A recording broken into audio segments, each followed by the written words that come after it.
Thank you. Hey everyone, it's Tuesday night, February 28th. Can you believe that? Goodness gracious, tomorrow is the 1st of March. So I made an executive decision to stay on Destiny and the Balance, which is lesson 5, because I think Lisa was out of sorts last week. I was traveling, things were crazy.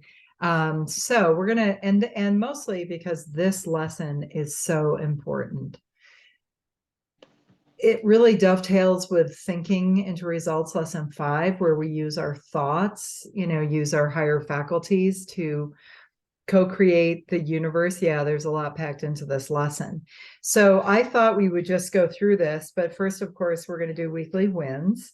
But then we're going to go through this and really unpack it and really see, hey, how can we use this in our day-to-day life? Because the metaphysical laws that govern our existence are so real and so impactful that if we ignore them or disregard them or are just ignorant of them, it's really at our peril. So we want to make sure that, hey, Kathy Rose, that we really understand these metaphysical laws, because they do govern our being. And I think I reposted in the WhatsApp group the video that Bob did. Has anybody watched that video recently? Yeah, Laura's nodding her head saying yes. I can repost it. Did you get a chance to listen to it, Lisa? I did not. I'm sorry. No worries. No worries. No blame in the personal development game. So I will repost it. I'll make a note to myself to repost it. And I want you to listen to it, because what he unpacks there are these universal laws lined up with your higher faculties. And it's really about how the creative process works. And it's really, in my opinion, how we're meant to live. We just have been so trained to live from the outside in. I'm teaching lesson 5 this week to the TIR group, and we're talking about living from the inside out, the trick to staying in control no matter what. And that's so hard for us. It's an easy concept. I think you'd all agree. Oh, your thoughts create your reality, and you get to create your thoughts. Well, then how come everybody's not doing it, right? It's like we think 60,000 thoughts a day, and most of them are tied to what happened yesterday, the day before, the problems at hand, the current circumstances, never realizing that we, like Dorothy and the Wizard of Oz, we have the ability to change that, but we just were never really given the right understanding, awareness, and toolkit. So that's what we're going to be talking about today. But if anybody has a win they would like to share, I would love to hear it.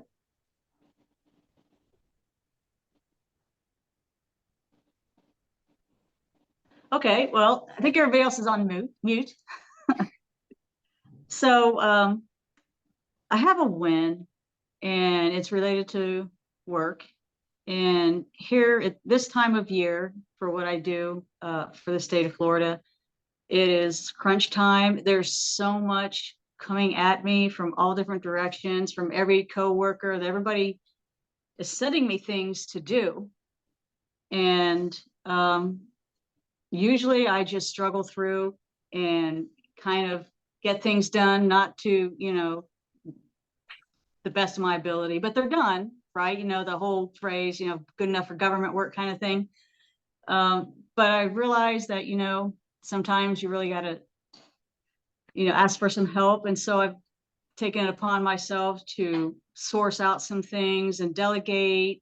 And in that process, I started helping my coworkers grow. So now they're starting to do things that they've never done before, which could very possibly help them move into a position that they haven't had before. And I can see a change in them, how they're responding and how they're like excited to learn new things, and not just the everyday mundane kind of task. So I think that's a win, because it just feels good to help them, I guess, realize their potential, that they can do more than what they've been asked to do. That's a huge one.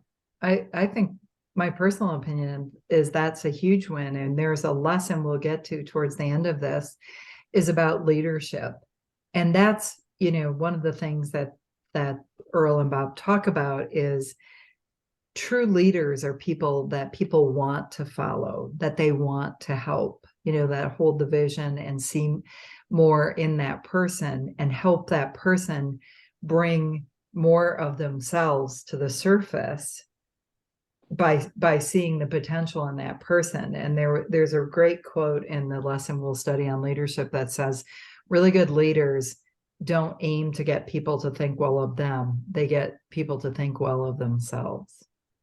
Right. Yeah. And that's the right. And that's the truth. Like, you have Right. studied this now long enough that that we all have infinite potential. But the way we walk around seeing each other, the way we've been trained to, is like this flesh thing that we live in, right? There's a lot of judgment about the way people look and how they dress. And, and I get that's part of society. But the truth is, we are these energetic beings, perfect in every way, that has this infinite potential inside of us.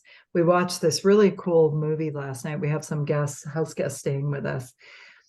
And I think it's called, I forget the name of it, but I'll put a link I'll make a note to myself to put a link into it. But it's like the centered universe or something.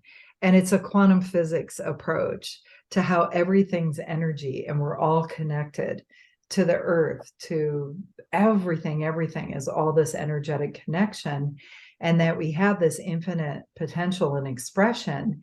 And our lives here on planet Earth have this ripple effect vibrationally and energetically.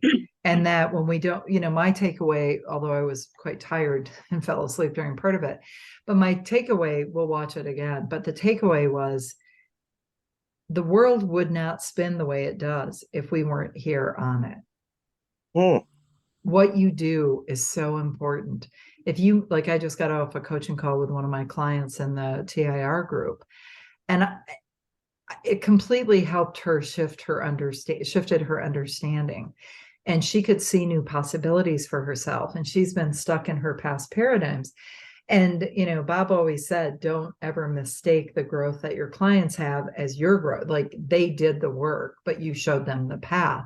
So I don't take credit for her aha moments, except that it helped her turn the switch in her brain to see some new possibilities, some important possibilities for herself, and some fundamental truths versus the old disempowering stories that she had been telling herself, which we know are just paradigms. So Lisa, it's a long-winded way of saying congratulations. That's great. Well done. Thank you. Keep doing that. You're sending a ripple effect of positivity. And I know that is a big part of who you are and what your intention is, right? Is to have this energetic, ripple effect. So well done. And I see the difference in them, in that they're becoming more involved. Mm-hmm. So like, if we have meetings, they're more likely now to speak up with an idea, right? Because their self-confidence, I think, has grown a little bit. Right. So I think that's beautiful. Well done. Who else has a win? Is it okay? Does the sound not? Yeah. Is it, no, that's fine. Okay, good. I got a couple wins. I love Lisa's win, and it reminded me. We had an in-person training just now at the center with the employees, and my son made a comment to me about how I will take over, so I just backed off. He's really good at communicating with me, which I'm really grateful for, but I just backed off and I listened, and then I went and did some other things, and I came back and listened, and I just noticed, when I spend time listening that way, I can see how much he has grown, how much I trust him, how much of a leader he is. And it just thrills me as a mom, but even separately as a business owner, that I have somebody like that in my hands that can run it and I trust. So that's a big win for me. The money this month was good. I would have liked it to have been better. I have to think about that and to decide just to keep going with that. The movie is going great. I talked with a possible investor today, very, very reasonably, possibly. He has millions, and and he understands co-creation and manifestation. And so we'll see how that turns out. But I talked to him about it, which was pretty amazing. Those are my 2 wins for today. I love that. And you know, your son is growing, but here's what's cool, Laura. You're creating the space and giving him that faith in himself. Again, you know, like Lisa's doing with the people around her. You're like, hey, you know, he can do this. And you're seeing his potential. That's so beautiful. And yeah, the film, it's already done. The fun is finding out, you know, how it's going to happen. And the money, the what and the why, right? How much money do you want and why do you want it? And then just be in the receiving mode, just be, you know, but really, it really can be that simple. Like, oh, you know, do the 333 story, or, you know, get into that space of what you want and why you want it. And then download the ideas and the actions and the inspired action, etc. Beautiful. Hey, Kathy, I know you're recovering. Let's see. Hang on. We Where can is hear it? you. You don't You have can hear me? Yeah, we You can can- hear you. You can just Oh my chill. God. My voice is terrible, as you Well, can tell. Don't strain yourself. I shouldn't talk. Okay. Well, I I'm glad shouldn't. you're here. I I- hope you're I'm- reclining in bed with your feet up and just I chilling am. and taking it in. Okay. I- It's good to see Joni. She's down in the southern Utah, southern South Lake area. So it's good to see everyone. So I'll share a win that I shared with my group yesterday. I woke up and I was in a not great place, and it just kind of snowballed. Not to use an apt pun from our state here. It just like went downhill fast. And what was so interesting to me was that I was like, wait a minute, I could see it happening. I could feel it happening for sure. I could feel my energy dropping. And it just like one thing happened and that triggered another thing. And then I had these other thoughts. And then you know, it's pretty interesting to watch how that thing being, you know, my paradigm, my old ways of thinking can get triggered and then snowball and get like the things it picks up is quite fascinating. So at one point, you know, I just said, okay, how much longer are we royal we gonna be in this mode? And I gave myself like 3 more minutes. And at that point, I was like ready to let it go, right? Like when you're like, okay, I got 3 more minutes of this, I'm gonna let it go. And so I did, you know, what Bob says, which is the problem in me or is it on the paper? So I data dumped, I brain dumped onto a piece of paper, everything that was bothering me, everything. And then I categorized it into things I could do things about and things that I could metaphysically do something about, but weren't directly in my control per se. And then I just made an action list for the day and I started doing it. And it was just like boom, boom, boom, boom, boom. I exercised, that shifted my mood. I did my work, that shifted my mood. I meditated, that shifted my mood. And it was really good to do the work and practice it and see how it worked. So, you know, we think wins, or I don't know what your perception of a win is, but sometimes it's like, ooh, unicorns and rainbows. And sometimes it's you go into a dark place or a negative, you know, paradigm, but you have a way out. You find a way to make things work better internally. And so I think that's, you know, doing the work and practicing is so important. So that was my win for yesterday and for this week. It was good. And now it's just like I'm re-engaged. I'm in the spirit of it. Like things are going great. So I did have Dan to help me and I did have the work, but I'm just here to say, you know, sometimes it's just pulling yourself out of a downfall and coming out the other side. Whereas that used to be, you know, hours, days, weeks. It was, you know, a much shorter period of time. So that was my win for yesterday. And my clients in TIR are killing it and having just amazing breakthroughs, which is so fun. So that's a win for me. And that's my intention for this group as well. So with that, we're going to talk about this destiny and the balance, this lesson 5. And like I said, the thrust of this lesson is that there are these metaphysical laws that we don't really measure yet, but we know that they're true because when we live in harmony with them, life just works so much better. So, what are those metaphysical laws? And Earl was such an interesting guy because keep in mind, he was teaching this in the 1960s. People weren't really talking about metaphysical laws in the 1950s or 60s. They were like, that sounds a little cultish, a little anti-religion. There was just not a lot of conscious awareness that there are things that we can't see, feel, hear, taste, or touch that have as much impact on us as things like gravity, which we can't really see, hear, feel, taste, or touch. We can see the effect of gravity, and we've learned how to live in alignment with gravity to the point where we can send things to Mars, send a rocket to the moon, fly 50,000 airplanes around the planet a day.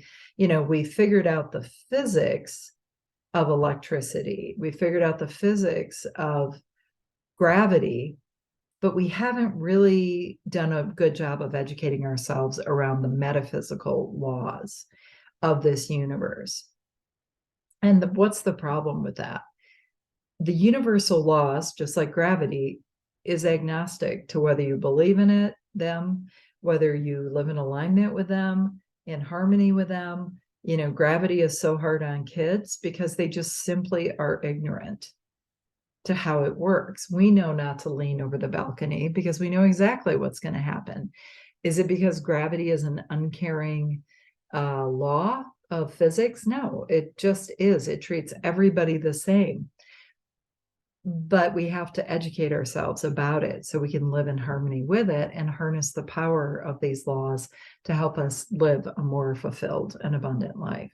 So Earl did such a good job of burying these laws into this program, into Lead the Field, and Bob and Sandy did an even better job, I think, of bringing them out in The Science of Getting Rich, which a couple of you have gone through with us, and it's in the book, The Science of Getting Rich, which is Wallace Wattles' book from the early 1900s.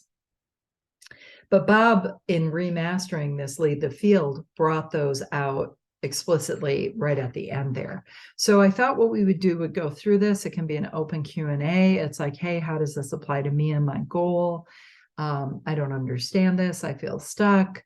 How can I use this in my day-to-day life? Because in the end, I want you to think about, I would love for you to study this again this week. Watch that video that Bob did on co-creation. My words, not his. The creative process, I think, is how he would term it. But we don't know. He did do a workshop called The Art of Goal Creation. It was an incredible weekend workshop. It was so good. But that's really what we're talking about here. How do we turn thoughts from the ether, right? Thoughts from this infinite power through our intellectual factors, holding it steady inside of us vibrationally until it drops physically into physical form. We're always dealing from a higher potentiality to a lower. The problem is, and if you look at other people and think about it, you'll see this. Most people unconsciously create their reality subconsciously, right? The program paradigms, they get programmed up as children. They reinforce those, reinforce, and they're living out that program that they did not choose, getting results that they probably don't want or far, far, far short of what they can have. And they don't know how to change it, how to pattern interrupt it, because they don't know about how this works. They're ignorant of this. And the net result is they live a very truncated life compared to what they can have. And that's all of us. I'm not judging people's lives. I'm just saying the world's a better place when we're all living on a really high level, fulfilling our purpose, being abundant, living a life by way of example for other people, right? Being in harmony with these laws. So how does that sound? I just wanted to go through this. I wanted to see if you had any questions, but there were things that I highlighted that I wanted to talk to you all about that I think are worth noting. Watch the Bob video. This is your homework. I'll post it again in the WhatsApp group after we get off. And then do this and think about in your life and the day to day, how can I live more in alignment with these laws in such a way that I can have more of what I want, be more of who I want to be, and do more of what I want to do. So that's what I thought we'd do this week, because I think it's that important that we really take this to heart. So I'm going to start off with this first on page 2 of lesson 5, where he says, I'm sure you find it as amazing as do the rest of us, that the great majority of people have to learn things the hard way. It's only natural to think that if a great discovery were made in a particular generation, all the succeeding generations would know about it and utilize it for their own good. But in many cases, this is not the case. The thing I want you to think about is this. In many, many ways, to accept a new idea, we have to say, I'm going to accept a new idea. I'm going to accept on face value that what I'm studying here is useful, true, and good. It's in alignment with who I am and with humanity. And I may not understand it. My paradigm may fight it, but I'm going to choose to accept it as a new idea, because we have that power as humans. And part of what we have to do to accept a new idea is to suspend judgment, is to be in a state of wonder, is to say, the person who's leading me through this is an honest person. She knows what she's talking about. She's not perfect, but she has my best interest at heart here. And that's how I held Bob as my mentor. And he always said, get good at accepting good, sound ideas from people who are leading you. So why don't people accept this? If you and I walked around on the street and we're like, hey, down at the Valley Market, Laura, if I was like, hey, do you know you have these intellectual factors and there's these universal laws and you can create your reality. In fact, you are creating your reality. That would not probably be met with, a big round of applause. People would think, I wonder if she's from California. No offense, Kathy. But, so it's, it's kind of like we're not good as a species at accepting new ideas. And it's not that all ideas should be accepted, but it's like things that resonate as true. You do well to suspend your judgment or to poke holes in it or to challenge it and just say, I'm going to do a thought experiment for the next 30 days. I'm going to find a way to live so in harmony with these laws, and I'm going to see the outcome of that. And if it works, then I'll keep doing it. If it's unpleasant or if it doesn't work or whatever, then I will have given it a shot. But as a species, it's really interesting. We will hold on to things and discount new things just because we don't understand them. I'm not saying any of you are doing this. I'm just saying it's the human condition. It's why when you talk to people about this, it isn't always met with, a standing ovation. I believe in the next 10 years, maybe it'll take 20. I doubt it though. In the next 10 years, people are going to look back and I'm going to say to people, you weren't studying this? Like, it'll be like, wait, what? Oh yeah, I was I knew about that 10 years ago. I was studying that and using that in my life 10 years ago. So it's natural for us. And it's interesting. I heard a really great podcast with one of the guys that was a co-founder at Microsoft, who said, as new technologies arise, or in this case, new ideas, new concepts about successful living arise, the first thing that usually happens is people dismiss it out of hand. That's not right. That's crazy. That'll never work, right? The second stage is usually shooting it down. Yeah, but that could work, but it doesn't work all the time or whatever. The third stage is usually the early adapters. That would be us. And then by the time it gets to be in the general population, it's a fait accompli. It's like, doesn't everybody have a cell phone? Doesn't everybody use Zoom? Doesn't everybody have a computer? Doesn't everybody fly on airplanes?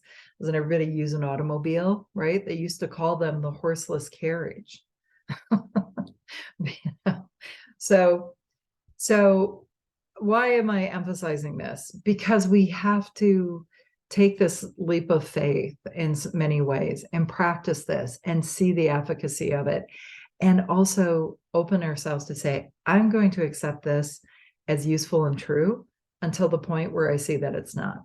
So that's the first thing I wanted to talk about, is accepting a new idea. So many of us feel like, and I see this in the class of the Thinking into Results folks I have, some of them, yes, some of them, no. Oh, it's going to be hard. It's a struggle. Some of them are just adopting it and it's working like a champ. And it reinforces to me that it can be that easy and simple. So get good at accepting good sound ideas. That was the thing I wanted to talk about. And then he talks about, these guys tumbling off this cart, this truck, and the cost of being ignorant to these laws is high. It's very high. And I just want you to keep that in mind. If you don't understand these metaphysical laws and you don't live in alignment with them, the law of cause and effect being one of the primary ones, it's going to be harder than it has to be. So it's not just like this is a nice to have. This is really important. This is a must have, right? The world is changing so fast. So many new paradigms, so many old paradigms being broken, like the idea that you wouldn't have multiple sources of income. That's not just a nice idea anymore. That's really an important idea. I grew up thinking, oh, you put all your money in the stock market and in bonds. And I'm not saying don't do that. I'm not a financial advisor, but I'm saying so many new opportunities for investments are coming along that now it's in my paradigm. I would never just have my money in the stock and bond market. I would have it in other places. Right? So we talked about at the bottom of this, the truck driver explained it. And he says here, the amazing circus tumbling act on a remote farm road had been caused by ignorance of a law. The laws are agnostic. They affect us all. Gravity affects us all. So we have to keep awareness high about these universal laws, and we'll review them at the end. And then when you go to page 3 on this lesson, I loved what we're talking about here is this law of grow or disintegrate. There is no neutral. The universe is constantly expanding. Technological change is happening. New things are being learned. You can't really afford to be a Luddite anymore. I used to consider myself a low-tech girl in a high-tech world. I've accepted that I need to have a basic functional understanding and or hire someone who does, or marry it in my case. But we have to understand that there are things that are here and coming that we need to be understanding of, and we need to figure out how to function in that world. But one of these big things is this law of create or disintegrate. There is no neutral. And I think people are most happy and well adjusted when they understand how this all works, and they're growing. I think the epidemic of, at least in my case, I'll just speak for myself, my anxiety and attendant depression, I think it was partly familial, but I think it was also situational, where I knew I wanted to do more things. I wanted to be more. I wanted to do more. I wanted to contribute. I wanted to have more, but I didn't know how to do it. And I kept in the old cycle, the old way of doing things, explaining why I couldn't do it, why I wasn't enough, all of these things. And so either you're in this co-creative process and you're learning and you're growing and expanding. There's no end point of this. This is the point. I'll say that again. There's not a time where you get to a place and you coast. It is the point. The journey is the destination, as one of my incredible friends created this movie about her son. Get good at growing. I'll say that again. Get good at being in a growth way of being. Get good at being okay with not knowing how, but being absolutely in love with the what and the why.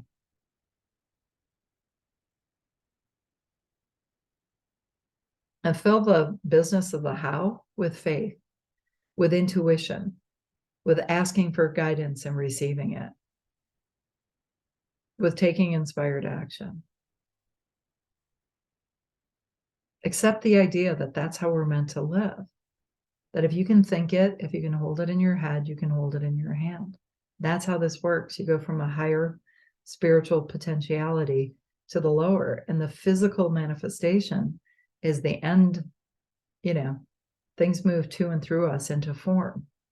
So accept that idea, get good with it, be playful with it. Don't worry about the how. The how is the thing that hangs almost all of us up.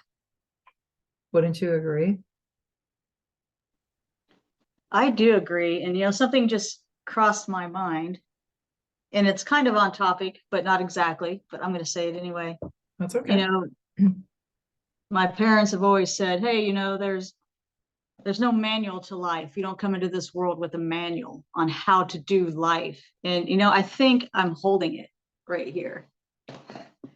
Right here is the manual, I had to say that. It just hit me like a kind of bricks. That's excellent, Lisa.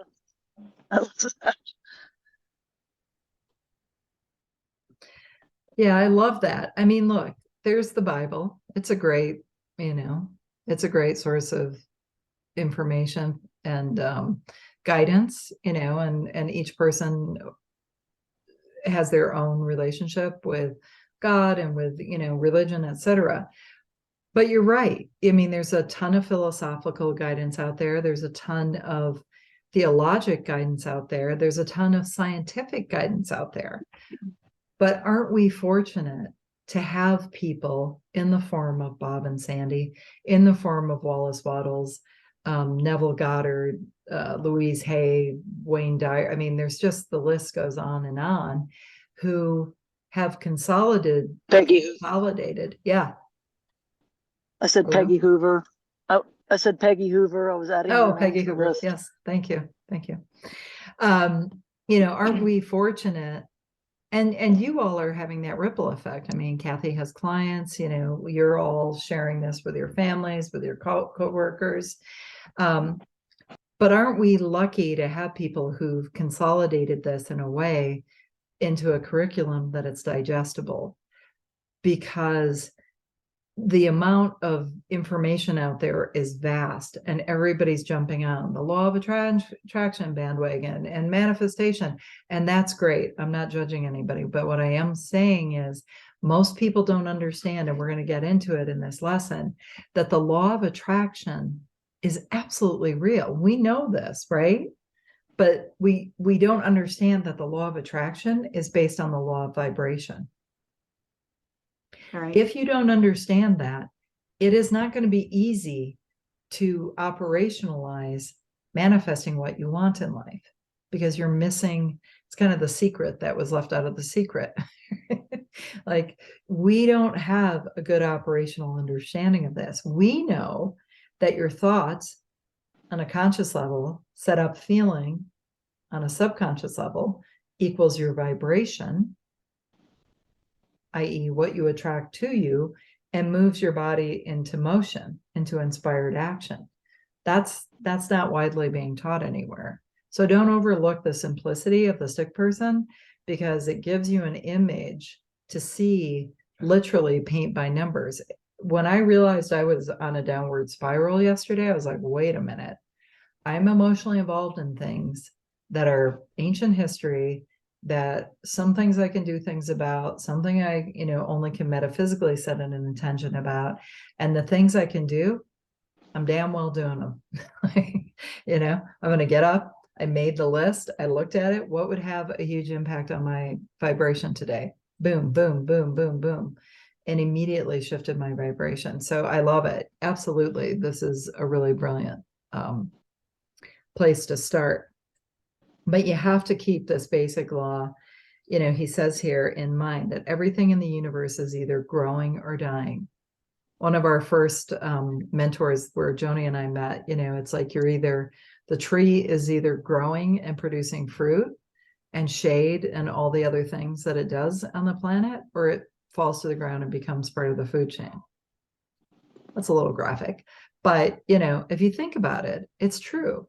And the whole concept of retirement is so crazy from that perspective to me. It's like you work at your whole life, and then you wait till you're like my age, and then you quit doing something you may or may not have loved, and then you do nothing, you don't express your purpose at all, or maybe you do, and then you just kind of, I don't know. I mean, my deal is I want to do what Bob did. I just want to go to end of days doing what I love doing and making an impact, and then just have it be over. So that graphic on page 3 is really important.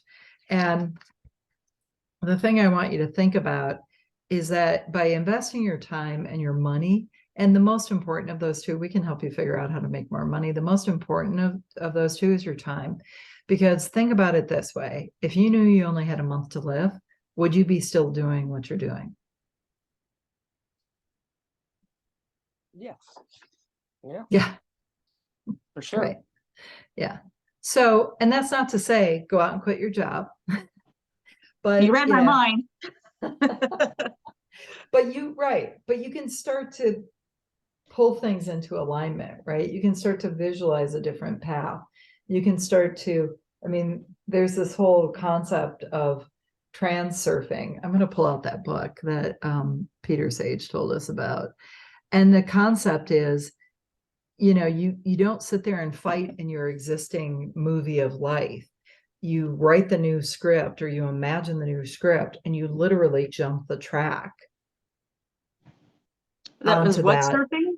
It's called transurfing by this guy, Vadim Zealand, I think is the guy's name. I'll pull it up and I'll drop it in there as well. It is. So yeah, so this is what we're learning about, and it just blows my mind. Like, I'm open to everything and attached enough. Like, I'm like, hey, whatever, I'm open to it. I'm really interested in this whole approach from science, philosophy, theology. But the basic idea is that when we get into this constant growth mode, not from a place of not being enough, not from a place of we have to fix ourselves. No. We're perfect as we are. We're 100% everything we need to be. Our spiritual DNA is perfect. Everything we need is within us. We have the higher faculties. We just have to practice using those higher faculties and understanding and living in harmony with these universal laws. So that's why people who say to me, and believe me, I talk to a lot of people, I have a lot of sales calls with prospects. Oh, I'm good.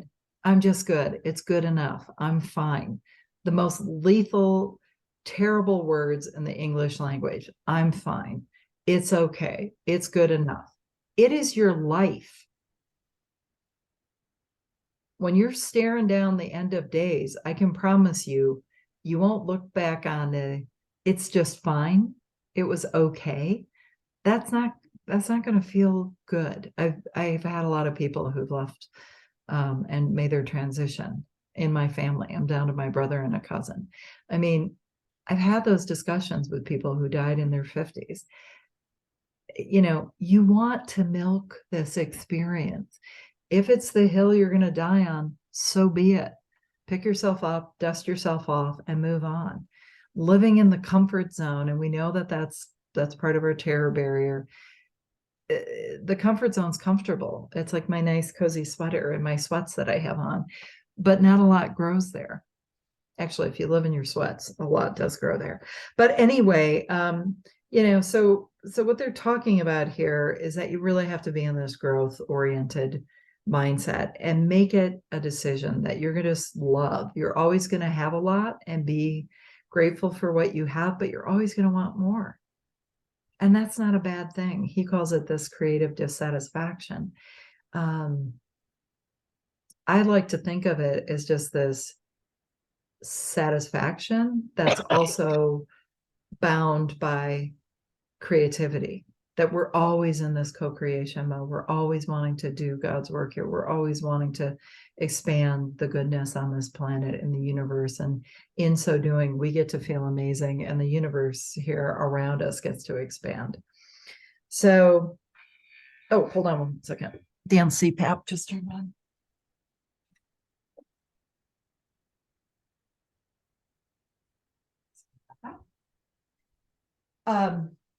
So as we keep, as we get past that, we're like, okay, now we have this growth mindset.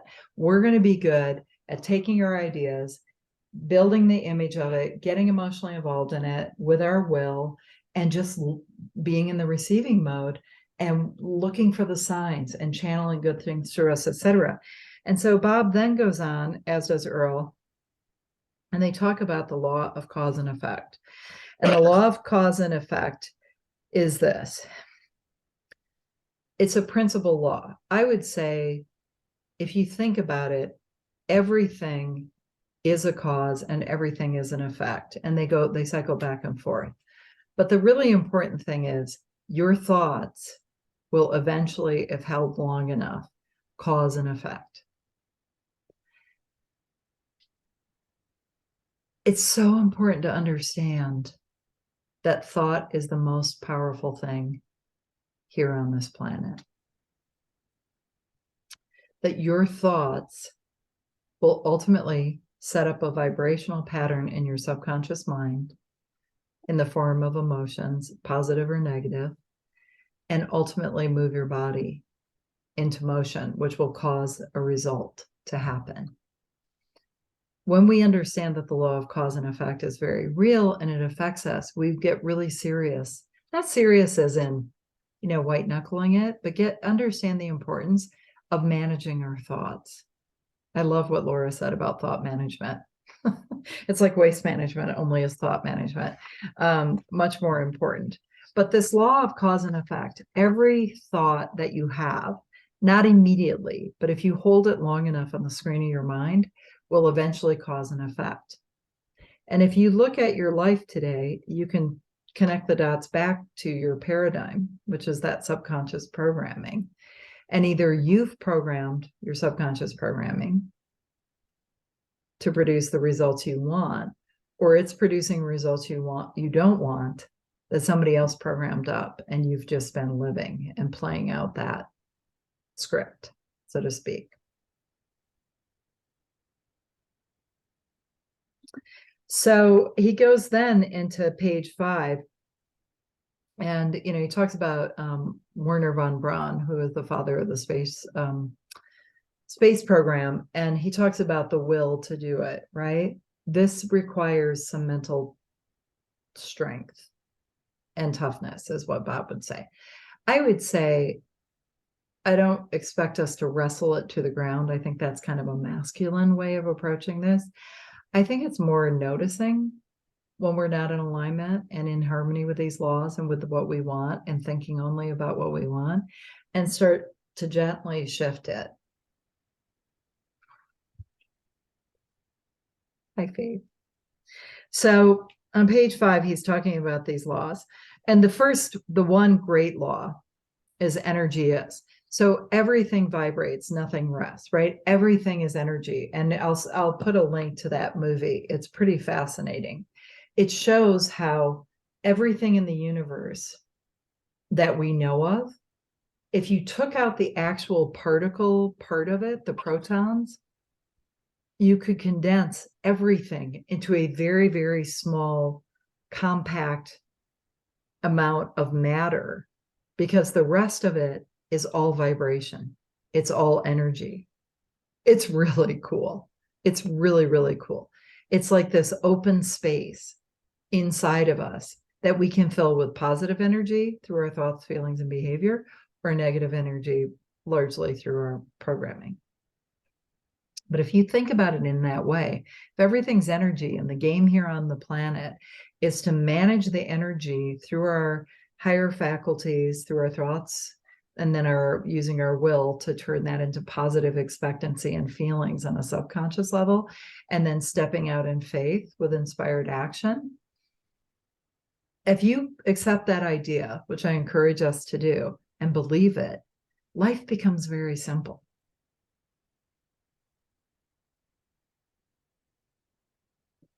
So everything's energy. What am I contributing? What am I downloading? Where am I vibrating? How am I feeling? Feeling is the word we use for conscious awareness of vibration. Okay, so study these laws. The law of permanent or perpetual transmutation of energy. I love how Bob used the example of water. When you heat it, turns to steam. In our atmosphere, it turns into clouds. It drops back down to the earth in the form of water, or here in northern Utah, snow, depending on the temperature. And that whole cycle, there's days where I'll just look at the clouds forming and I'll think that is the perpetual transmutation of energy. We are part of that. We constantly are cycling energy to and through us. But into what? Your results, how you feel, your behavior. So then he taught, so some, energy is, and that's part of why just being in neutral doesn't really work. Because you're always transmuting energy into something. People say, I don't know if I can manifest. Good news, bad news. You are. It's happening. Right? Lisa's laughing, right? Yeah. That's so true. So you're always part of this co-creative process. It's happening whether you're aware of it or not. Remember I said, if we're ignorant of the laws, it doesn't matter, doesn't exclude us. It's not like gravity takes an hour off every day at midnight. It works 24/7. It works on the same principle on everybody and everything. The law of attraction, the law of vibration, these universal laws are exactly the same. So it's so important for us to understand these. So energy is always perpetually transmuting to and through us into form, just like it is in nature, right? The law of vibration, everything vibrates, nothing rests. We know this, right? But we see things as solid matter. I would love it for you guys to watch this movie. I think you'll be blown away. The law of polarity. There's an in and out, an up and down, a hot, a cold. Everything has an opposite. How can we use this? If you're feeling something you don't like, I think of polarity as contrast. Oh, I don't want this. I want something else. Okay. Flip to the positive side of the polarity. So often we end up pounding on the unwanted.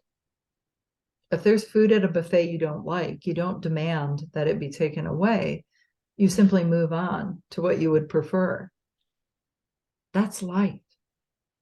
If you see something you're not in harmony with and it doesn't vibrate with you, it's okay. Let people live their lives. You don't have to change the world in that way. I don't believe. I mean, I respect civil discourse. I respect, standing up for what you believe in. However, everybody has a right to their deal, and some people's deals are not your deal. And if you experience contrast, look for the good in it. Look for what you do want. Focus on the positive side of the polarity. The law of rhythm.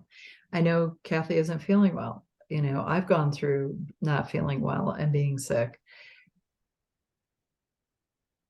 Your body is not a machine. Sometimes we're going to get sick. And when you get sick, I truly believe the best thing we can do is just get into that healing mode, visualize ourselves feeling better, and appreciating our bodies for what they do. I'll put a little secret in here. Hopefully my husband doesn't watch us. He's not good at being sick. And it's not because I don't think he's a whiner and can't handle the physical side of it, although I don't think anybody's stronger than women. But the thing that drives him crazy is he isn't being productive. And I said to him, that's just adding insult to injury. It is what it is. Like, getting upset about it is lowering your vibration. How about you take a rest day? How about we watch funny movies? Bernie Siegel, that was his solution. Have people watch comedy, right? Like that boosts your immune system. So the law of rhythm is you're going to be tired sometimes. The waves come in, the waves go out. Things go up, things come down. If you're in a really bad lull, the way I view it is something so positive is coming. Bob used to say that. And equal, and every failure is an equal seed of triumph. I think that was Napoleon Hill. The law of relativity, nothing is big or small, but thinking makes it so. I love that story where Peggy called Bob, Peggy McCall, and said, hey, Bob, I found my dream house, but it's $1 million more than I have. And Bob's like, well, do you believe what we teach? And she's like, yes. And he said, well, law of relativity, make $1 million look small. to Elon Musk, that would be a rounding error. He wouldn't even talk to you for $1 million.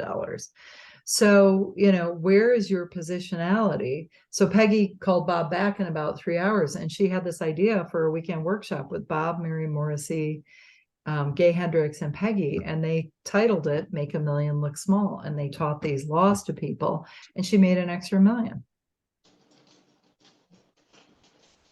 Right? But we're like, no, $1 million is a lot of money. To whom? For what? How so? Right? So the law of relativity, the law of gender. The law of gender says there's female and male and everything. And to me, this is about not sex, it's about energy, right? Female energy is the creative energy, right?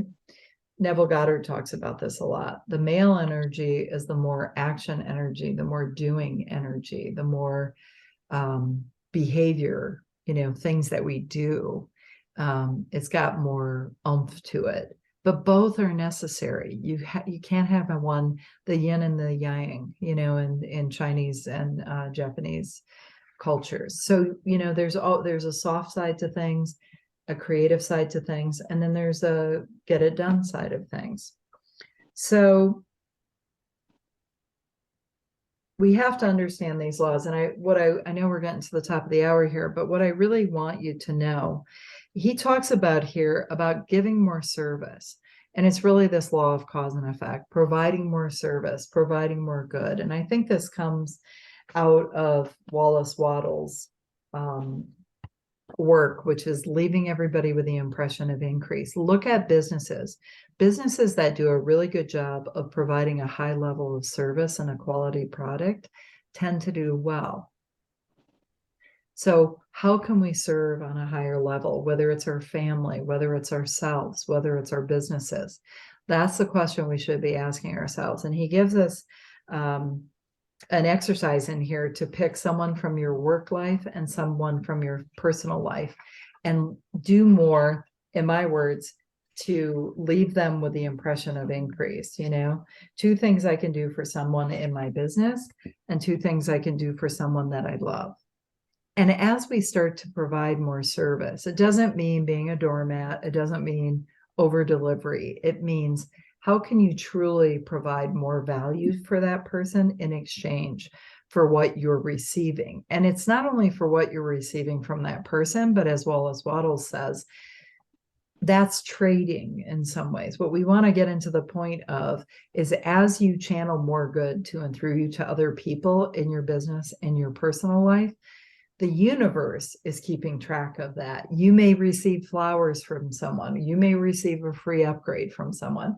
You may get money in the mail. It's not a quid pro quo.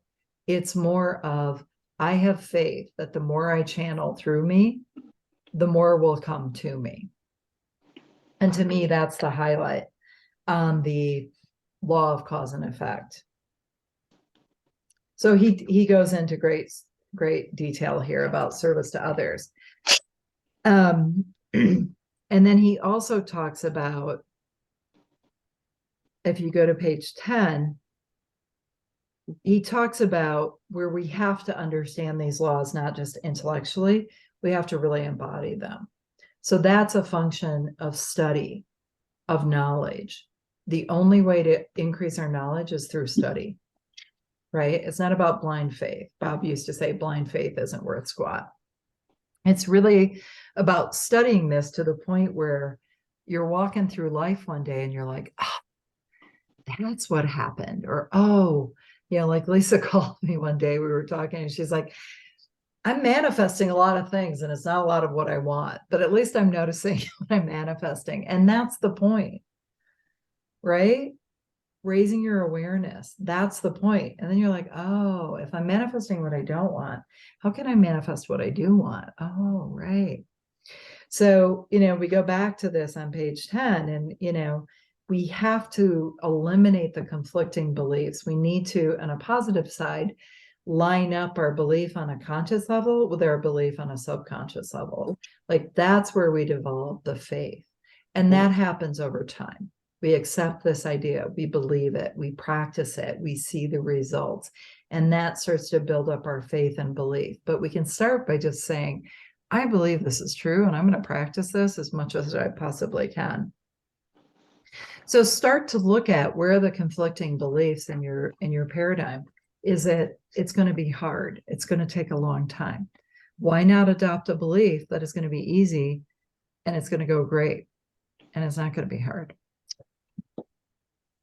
Right? And that's where Bob talks about praxis, and that's the integration of belief and behavior. And we've talked about that in depth in lesson 8 in Thinking into Results, which you guys still have access to. But they talk here about putting in the faith, putting in the work first. I think it's not just hard work, but really putting in the faith, like acting in good faith. And having that belief that everything's just going to work out because you're doing your part, you're causing the effect. So he then goes on page 12 to talk about your C-type goal, consider the difference between separating you from your goal, and determine the ways of increasing your service so that you can build a bridge across it. I think the biggest thing you can do is set the intention, see yourself, feel yourself having it, and the ideas for increasing service will download. Peggy. Yeah. So, of course, I'm in agreement with all of this, but the more I get in, or the more I practice praxis, I guess you don't practice praxis, it just happens. The more I enter into this law of rhythm where it ebbs and flows, right? So it's like, oh yeah, I got this. This is great. This is happening. It's already created. I can see it over there. And then I wake up the next morning. Oh, nothing's working out for me. It just ebbs and flows and ebbs and flows. And so being, I guess, a little bit newer in this, I mean, does that change, or does that law of rhythm kind of level out maybe at some point? Yeah, absolutely it does. And I think it is a function of practicing praxis, which is not easy to say 3 times fast. Excuse me. It is really a function of practicing it. Because if you think about it, if you think on average 60,000 thoughts a day, and you've been at this, in my case, for 60 plus years, those are very ingrained thoughts, feelings, and behaviors, and they're triggered by several of the same things.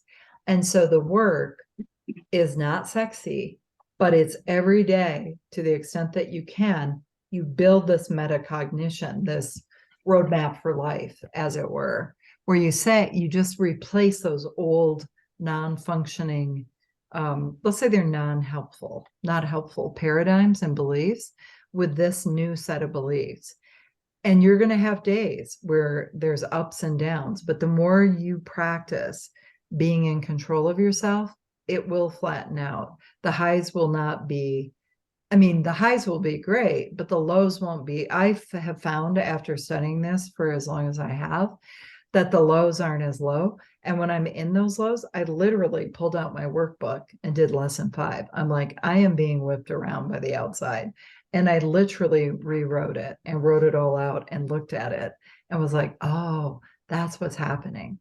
So the more you can do the work, the better. And those are tools for, when you're in it. But the best thing you can do is front run it and start to really drive hard on writing a new script, practicing the new script, feeling the new script, seeing the little wins, rejoicing in, feeling good all the time. Abraham says it, right? If something's really bugging you, put the stick down and look at something that is making you feel good.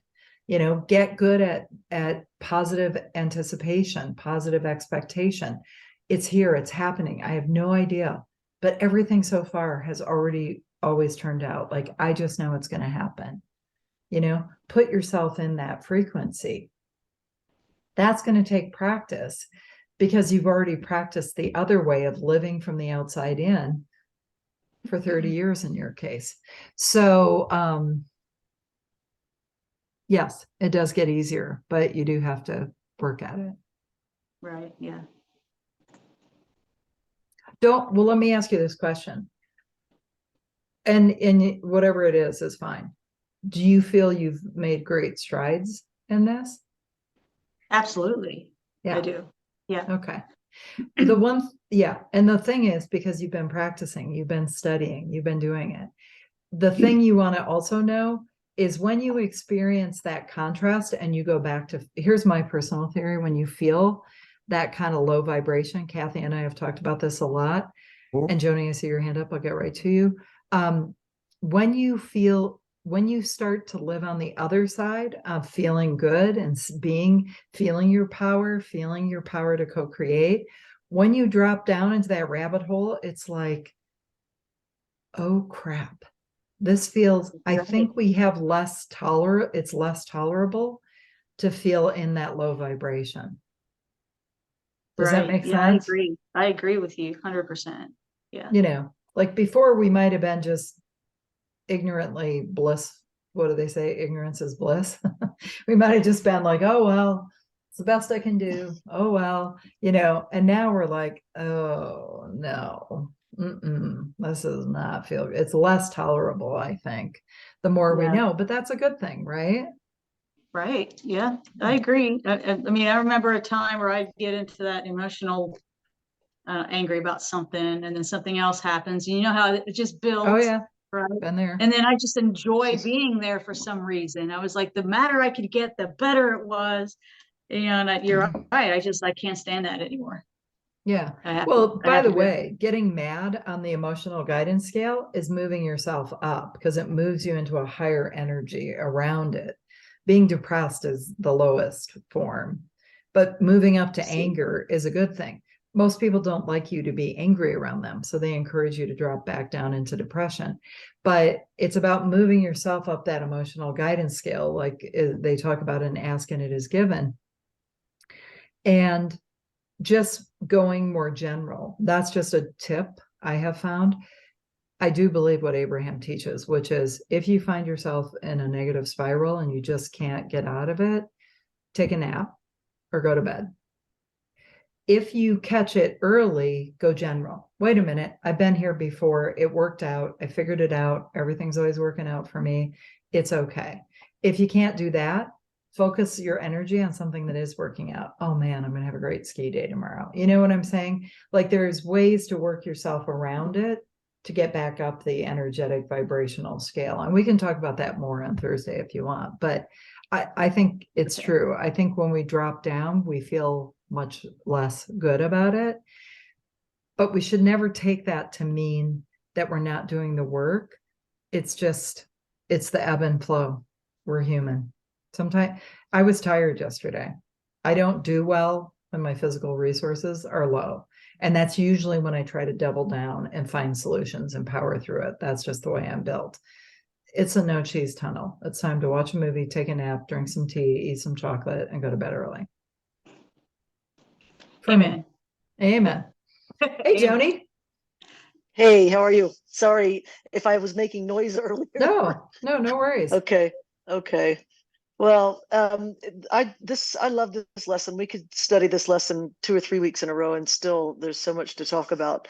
But something when Lisa just asked that question, I heard. I think it might have been Abraham Hicks. Something just the other day that really I've heard it 100 times, but for some reason it really resonated this time. That maybe would be helpful for Lisa, and that is.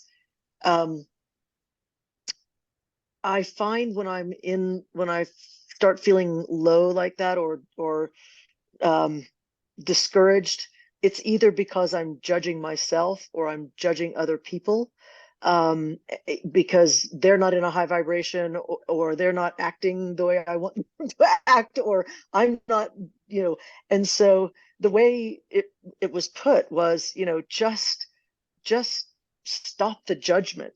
And I know that might sound simple, but it really resonated for me in that context. And then I think the other thing that I would say, again, learning from experience, is because you are to me, as we said last week, you're just glowing and things look so, we can just see you as a sponge picking this all up. And I remember when I was so high, I thought I could never not be that high again. And what stopped me from continuing on that was stopping the work. And I can tell you that as part of this lesson where they talk about repetition, it is so critical. I will never not do this work again. And so that's like my younger self telling my older self something. If I can be of service to you in any way, that's what I would say. Oh, that's great. Yeah, thank you, Joni. That is good. That's helpful. No, that is so true. And I think we all feel it. I was a little off my game last week being in Hawaii, being with my daughter. There were some challenges there, but it is so important. And the reason it's hard is not because we're weak or we are not smart. It's just because the prevailing culture and environment is so stacked in the other direction. This is so anathema. I mean, most people think this is absolute craziness, or yeah, whatever, nice to have. It's not nice to have. It's important. It's imperative to have. If you want to live a really fulfilled life, it's imperative. This is the roadmap. This is what we now know that will help us be successful in feeling at ease, feeling calm, feeling at peace, no matter what's going on around us, and exactly how to produce the results that we want. I never was taught that. I wasn't taught it at the Ivies. I didn't teach it at the Ivies. My kids have fancy degrees, it's just not being widely taught. So you're right, Joni, study is the only way to do it. And I love what he says here, which is, for 30 days, give yourself a habit. And they say something like 21 days to build a habit. But each morning, and I give us all this challenge, and during the day, ask yourself this question: how can I increase my service today? Knowing that my rewards in life must be in exact proportion to my service. That could be sending love to someone who's bothering you. It could be sending love to yourself. What can I do? Can I open the door for someone? Like, how can I increase my vibration and my service?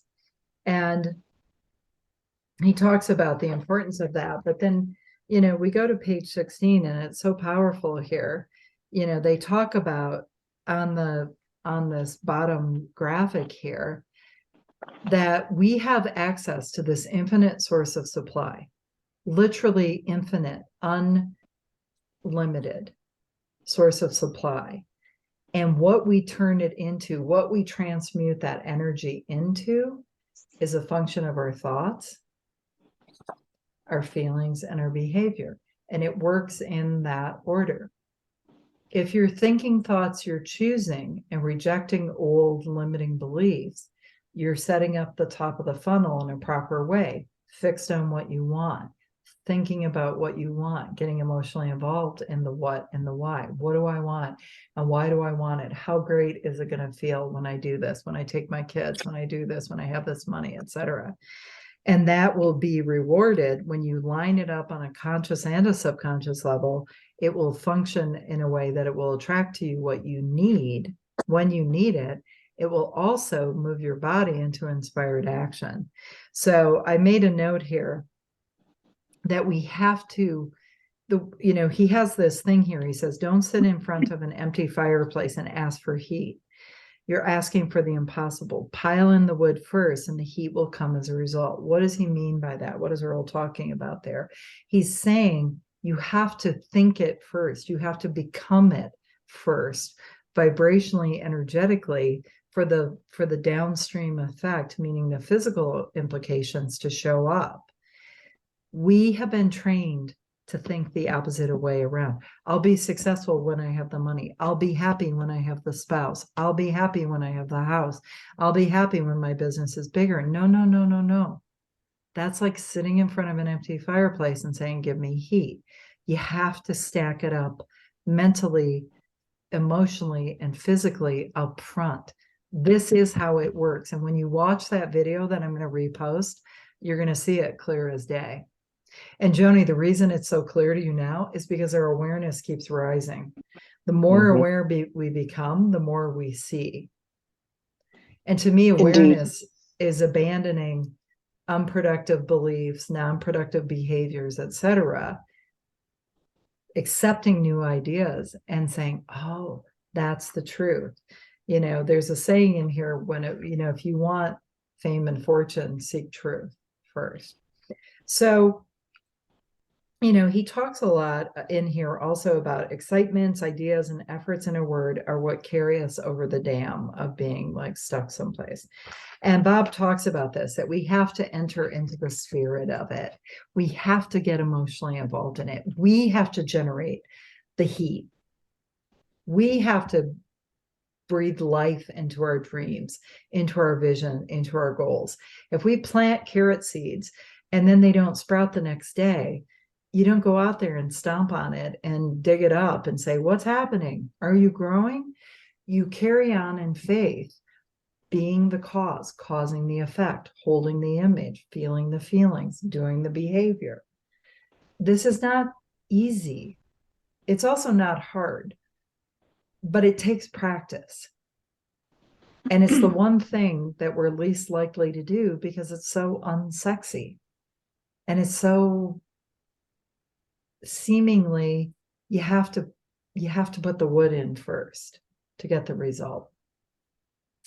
So starting on page 18, he talks about all of these universal laws. And he really explains it in this video. I'll post that again. But when you go through your day to day, Lisa and Kathy, and I know Joni's here, and Laura, I want you to be thinking about these laws. I mean, you can go to the point where you carry this around with you, or post it somewhere. But think about this, everything has an opposite. Am I focused on the negative? Am I on the negative thinking polarity? Because if you start to think negatively, you can see how that goes down just as fast as it can go up. In fact, I think it's more practiced that we go down. So, I'm on the negative pole.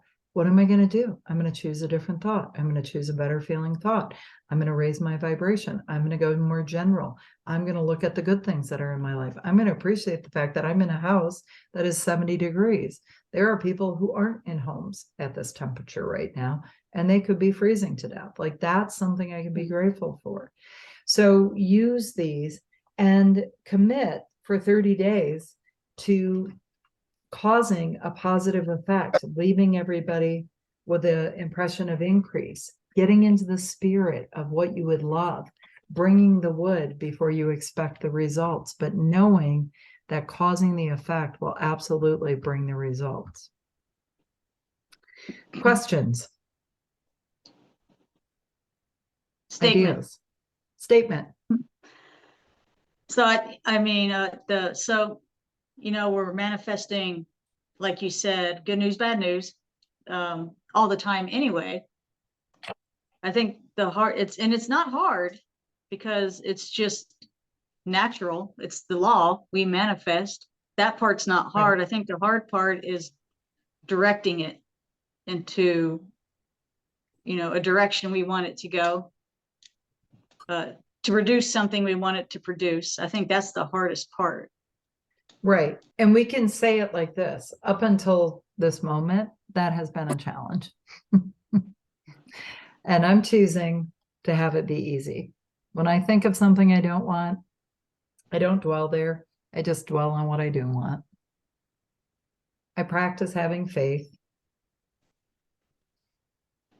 Well, that's easy. I was just going to say, you do have a dog named Faith. Yeah. Kathy's really good at it. She'll go back and study. She'll listen to a Bob video. She'll find things that help elevate, go general. Hey, what is working? Hey, where am I falling down here? Oh, I'm looking at the past. I'm looking at, something that has happened in the past, or my paradigm's in charge. I need to change that sucker. Yeah. But to your point, it's simple. And he talks about this. You have to do it yourself, but you can't do it alone. That's why good coaching, and, you're here, so I'm presuming this is helpful.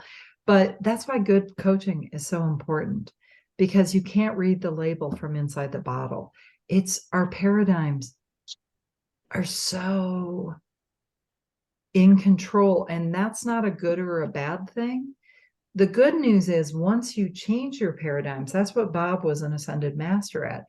He realized the game. He didn't feel badly about his paradigms. He didn't get upset about them. He just said, that's not what I want. What do I want? If I'm going to have something different, I'm going to have to retrain my paradigm. I'm going to have to look for the good in everything. I'm going to have to not live from the outside in. I'm going to have to build the faith that what I think and how I feel and what I do will eventually lead to what I have in life. I'm going to have to start thinking thoughts of what I want. That's why Phil says to me, well, are you focused on what you want? No, I have a paradigm. He will not even entertain that anymore with me. He's like, I'm not talking to you about your bullshit paradigms. I'm telling you, it's really simple. Are you focused on what you want? If the answer is no, NBD, no big deal. Focus on what you want. That's can where be I that got off simple. track. That's where Huh? I got off track, right there. Yeah. It kind of You boils it down, doesn't it? just made it very clear. Yeah. Yeah. Am I focused on what I want? No. I'm focused on the how. I'm focused on worry. I'm focused on doubt. I'm feeling anxious. I'm getting depressed. Things keep cycling the same as they ever, same as it ever was. Thank you, David Byrne. So ask yourself that simple question. Am I focused on what I want? And if the answer is no, no big deal. Just get back on what you want. Why it can happen, how it will happen, how the law of cause and effect will happen. If you think it, if you feel it, if you behave in alignment with it, eventually it must move to and through you into form. It already is. You just have to check what's going in the top of the hopper. Right. Right? Oh, that's good. That's good. You're so funny. I It's think my like, tide is coming back in. yes, exactly. And if it's been out, a big, you know how tides work. You live down there Yeah. in Florida. Kathy's in California. If the tide goes out, you can be damn sure it's coming back in with equal or greater strength. That's just the law of rhythm. Things go up, things go down. But we have to position ourselves to believe that and capitalize on it by saying, okay, where is my tide coming in? Not how, but what do I want? Yeah. Right. Yeah. Yeah. And then when you're in the energy of the how, of the what and the why, then ask for guidance. All the ideas are already here. But when you're in the energy of the problem, you cannot hook, Einstein said that the energy, the level of thinking that got you to where you are at this moment won't be the energy and the level of thinking that will get you to have the breakthrough. It just doesn't work that way. It's on a different frequency. Does that make sense? I'm going to wrap this up. Any more Makes comments, sense. statements, questions? Yeah, let's just make this simple. What do you want? Are you focused on what Yeah. you want? I'll say one more thing. I know we're over time and you probably want to get back to your company. Yeah. There was something that in this lesson that struck me again, that I hadn't really thought about it in this way before, which is where Bob was talking about being of service. And I thought of it in like, Lisa, you're in service to Florida citizens, and he talked about, I'm so grateful for this watch that I have and grateful to the people Right. who are of service in that industry. And I thought, I hadn't really thought of it in those terms. Like I think of in service being helping someone or giving to a charity or going to a soup kitchen or whatever. But in fact, you can be in service every single day in one's job, even. Anyway, it felt Yeah.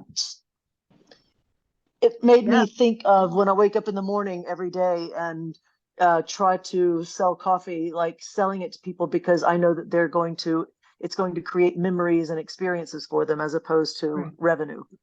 Right.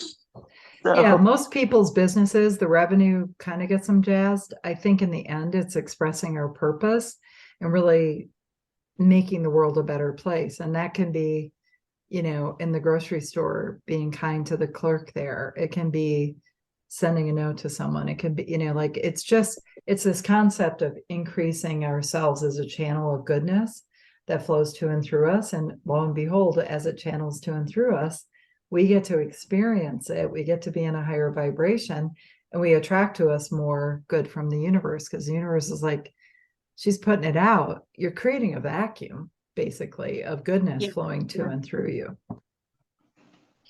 But that's harder to do when you're in the thick of it, like, things aren't working. Why is this happening?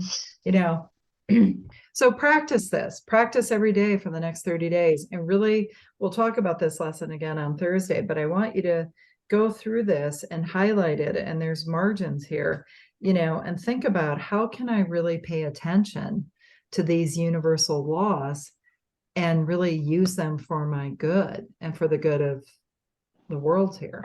Okay. All right. Good. Good to see you all. Thank you. Bye. Thank you so you. much, Peggy. Love Bye. you. Love you too. Bye.